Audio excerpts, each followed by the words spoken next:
கோபிகைகளை சமாதானம் செய்யும் பகவான் ஸ்ரீகிருஷ்ணருக்கு ஜெய மங்களம்.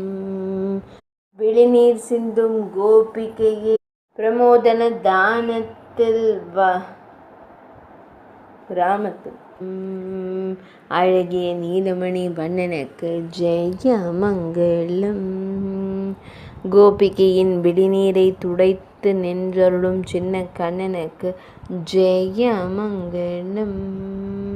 சிறிது வருத்தத்துடன் நின்றருளும் அழகு தெய்வத்திற்கு ஜெய மங்களம்.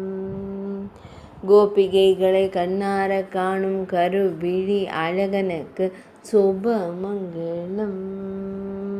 பிருந்தாவனத்தில் உறைவதற்கு ஜெய மங்களம். பக்தர்களை எப்பொழுதும் காத்தருள்வதற்கு சுப மங்களம். கோபிகை பெண்களிடம் வாக்களித்த பகவான் ஸ்ரீகிருஷ்ணருக்கு ஜெய மங்களம். பக்தர்களை அன்போடு காத்தருள்வதற்கு சுப மங்களம். ஆனந்தமாய்